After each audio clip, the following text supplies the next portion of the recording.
네, 여러분 안녕하세요. 강남 프로차이나 학원 대표 강사 최현정입니다. 오늘은 여러분과 함께 우리 중국어 어휘가 한국어와는 좀 다른 특징을 갖고 있는데요. 그런 특징들에 대해서 알아볼게요. 이런 중국어만의 어떤 어휘적인 특징을 알아두시면요. 어휘를 공부하시는데 훨씬 도움이 되니까요. 잘 함께 배워보겠습니다. 우리 중국어와 한국어를 비슷하다라고 생각하시는 분들이 좀 많으신 것 같은데요. 그거는 여러분들이 어디서 시작되는 잘못된 생각이냐면 한자를 동일하게 쓴다는 것에서 시작된 것 같아요. 우리가 문자가 같은 것과 언어가 같은 것은 굉장히 다른 얘기예요. 자, 무슨 얘기냐? 찌아찌아족이라는 그 소수민족이라고 해야 되나요? 거기 민족도 우리 훈민정음을 써요. 그러니까 한글을 쓴다는 얘기죠. 거기 가면 간판에 한글로 다 되어 있고 그럴 거란 말이죠. 그러면 예를 들어서 뭐 찌아찌아족 말을 제가 모르니까 띠띠꼴라 이렇게 적혀 있다고 생각해 보세요. 여러분은 물론 한국 사람이니까 그걸 읽을 수 있단 말이에요. 읽을 수 있다고 해서 그 뜻을 아는 것은 아니죠.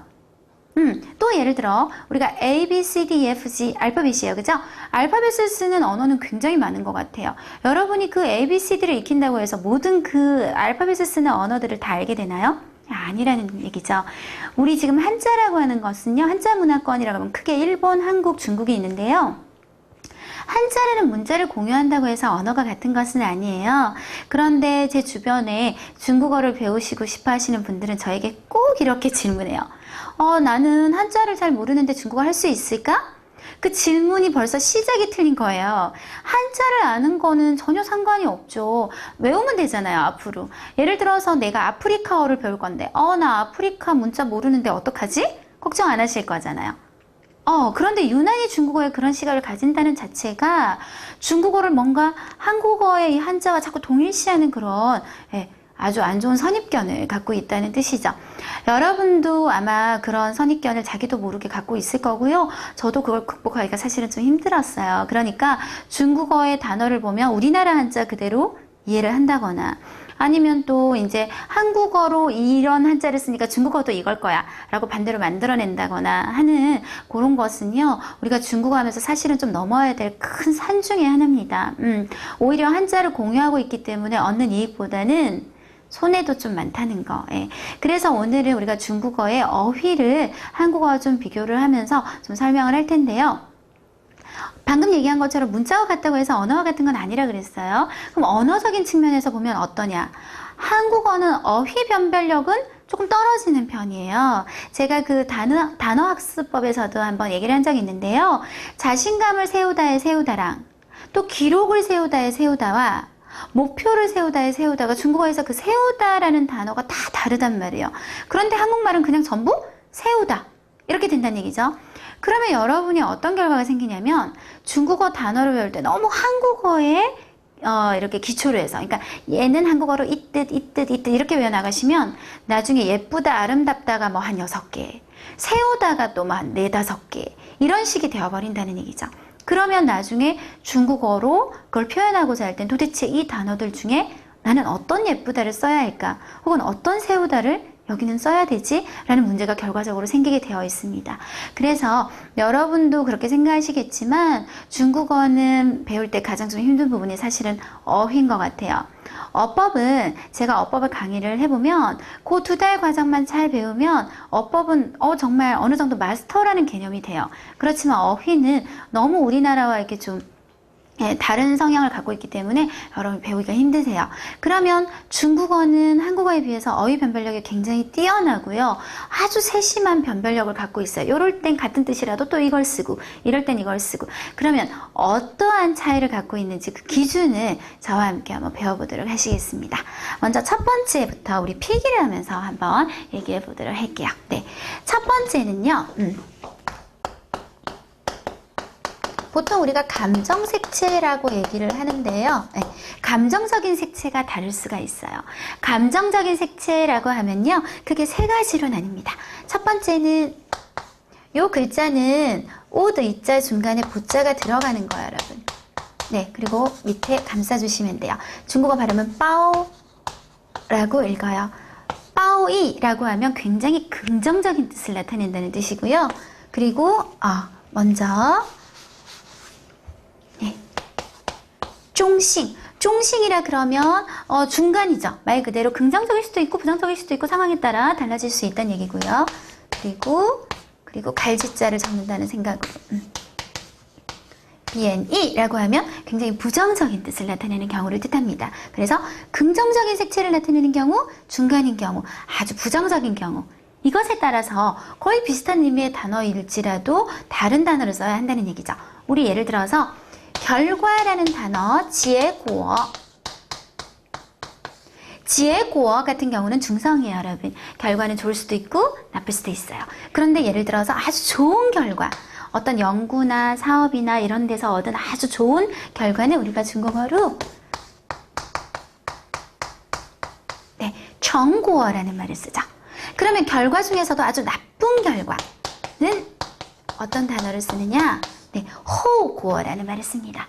그래서 거의 비슷한 단어들로 느껴지지만 사실은 감정 색채의 차이가 있다. 이렇게 말할 수 있는 경우가 되실 것 같아요. 네, 이게 이제 첫 번째 경우입니다. 자, 그 다음 두 번째 경우는요.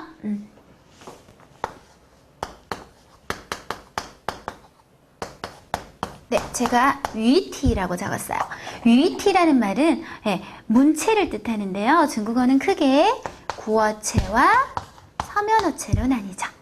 제가 이 얘기를 하면서 항상 걱정이 되는 게 뭐냐면 학생들은 제가 구어체, 서면어체라고 얘기하면 구어체는 무조건 말로 하는 거, 서면어체는 무조건 적는 거 이렇게 생각을 하시는데 그게 아니라 느낌의 차이죠.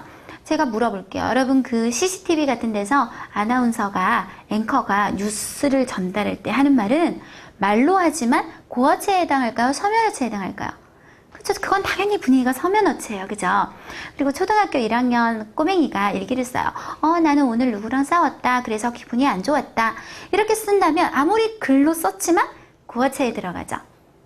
그래서 꼭 말로 하느냐 글로 쓰느냐의 차이가 아니라 분위기의 차이라는 거죠. 자, 어떤 예를 한번 들어볼 거냐면 너 늦잠 잤구나. 그냥 차라리 가지 마. 차라리라고 할 때 우리 구어체적인 느낌을 좀 가볍게 얘기를 할 때는 발음을 한번 읽어볼까요? 깐추이. 여러분도 자꾸 저랑 같이 읽어보세요. 깐추이. 깐추이는 5급 부사로 차라리 아예라는 뜻입니다. 그런데 부사가 차라리 아예 하는 게 똑같은 게 하나가 더 있어요. 6급에 들어간 부사인데요. 네, 발음은 소싱 이라고 해요.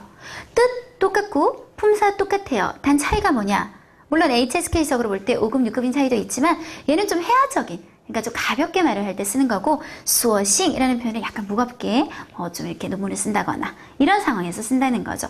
이런 경우는 이제 단어가 어투, 그러니까 문체의 차이가 있는 경우가 되겠습니다. 자, 세 번째는 우리가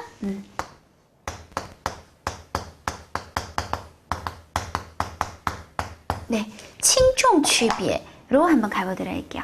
칭총 취비라 그러면 이게 무게감이 다르다는 얘기예요. 그러니까 거의 똑같고 의미도 비슷비슷한데 이렇게 무게감이 하나가 훨씬 더 무거운 일에 쓰고 하나는 좀 가벼워. 일상생에 좀 가뿐한 일에 쓴다는 경우인데요. 이 경우는 사실 거의 슈미에 이거와 보통 일치를 하는 경우가 많아요. 그리고 아까 우리가 들었던 예도 하나 있었는데요. 정고어와 지혜고어 같은 경우는 아까 우리가 감정 색채도 좀 달랐지만 또 하나의 차이는 무게감도 굉장히 달라요. 결과라는 말은 일상적으로 가벼운 일에 쓸 수 있지만 정고어란 말은 굉장히 무거운 말이에요. 그래서 일상 조그만 일 갖고는 쓰지 않고요. 아까 말한 것처럼 큰 연구를 했거나 아니면 큰 사업을 했거나 여기서 얻은 좋은 결과를 우리가 정고어라고 하기 때문에 이 두 개는 이렇게 아까 감정 색채, 얘는 중성이었고 얘는 빠오이 긍정적인 단어였죠. 뿐만 아니라 무게감의 차이도 같이 나는 경우가 되겠어요. 역시 예제는 똑같이 아까 했던 예제로 들어보도록 하고요. 네 번째로 가겠습니다. 네 번째는 우리가 범위의 차이 한번 해볼게요. 예를 들어서 이 경우는 가장 대표적인 예제가 넝과 넝고 이런 경우예요. 학생들이 저한테 선생님 넝과 넝고 둘 다 뭐뭐 할 수 있다는 조동사인데 어떤 걸 써야 돼요? 라고 하면 일단 쓰는 입장에선 저는 항상 뭐라 그러냐면 일단 넝고를 쓰지 마세요. 넝만 쓰세요. 라고 얘기를 하는데 그 이유는 두 개의 관계를 우리가 벤 다이어그램으로 표현하자면 이런 관계라고 생각하시면 될 것 같아요. 예, 넝 안에 넝거우가 들어간다는 얘기죠. 그러니까 넝을 쓰면 항상 오케이인데 넝거우를 쓰면 지금 이런 부분들이 있잖아요. 즉 틀릴 수가 있다는 얘기예요. 이렇게 범위의 차이가 있을 때는 보통 큰 범위의 단어를 쓰는 것이 더 여러분이 안전하겠죠. 예. 뭐 문제를 풀어야 된다거나 내가 뭐 꼭 이렇게 찾아내야 되는 경우가 아니고 사용해야 되는 경우라면 큰 범위의 것을 써주세요. 또 예를 들어서 뚜이와 뚜이위 같은 경우도 보통 이런 관계. 뚜이가 훨씬 크고요. 뚜이위는 그 안에 들어가는 관계라고 생각하시면 돼요. 그래서 내가 뚜이위를 쓸 자신이 확실하게 없는 상황이면 그냥 뚜이를 써주시는 게 이런 틀리는 부분이 없이 맞게 되겠습니다. 이 경우는 이제 우리가 범위가 되겠어요. 자, 마지막 5번으로 가볼까요? 네, 가장 이제 중요한 경우인데요. 바로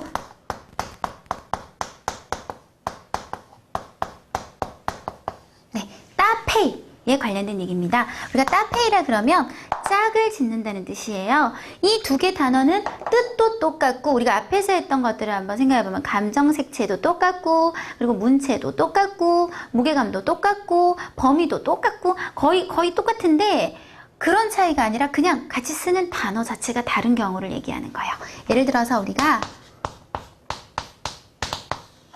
따오다 성조 다따오. 여러분 따오다와 다따오는 둘 다 동사고요. 둘 다 뜻도 도달하다, 이르다 라는 뜻이에요. 뭐 모든 면에서 거의 똑같아요. 그런데 이 두 개가 다른 이유는 바로 뒤에 같이 쓰이는 짝이 달라요. 자, 그럼 어떻게 다르냐? 따오다 같은 경우는 반드시 구체적인 장소가 들어옵니다. 예를 들어 따오다 베이징, 따오다 서울, 따오다 메이고 이런 식으로. 다따오는 뒤에 추상적인 게 들어온다는 거죠. 예를 들어서 어떤 목표에 이르다, 다따오 모비어 이런 표현이라든지 아니면 어떤 수준에 도달하다, 네, 다따오 수이핑 이런 경우가 대표적이 되겠습니다. 그렇다면 이 두 개는 뭐가 다른 경우죠? 따페, 짝이 다른 경우가 되시겠어요. 해서 저희 지금까지 5가지에 대해서 한번 살펴봤는데요. 여러분 저랑 같이 배워보니까 어떠세요?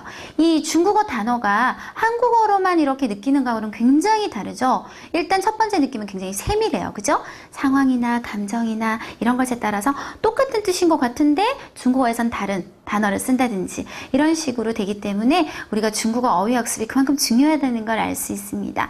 네, 자세하게 중국어 단어를 그럼 저는 어떻게 공부해야 될까요? 하는 방법적인 그 방법에 대해서는요. 제가 단어 학습법이라고 해서 또 동영상이 있어요. 그걸 참고로 하시고요. 오늘 제가 좀 집중적으로 말씀을 드리고 싶었던 거는 중국어 어휘는 이렇게 세밀하게 여러 가지 상황에 따라서 나뉘기 때문에 너무 한국어로 공부하는 것은 좀 문제가 될 수 있다.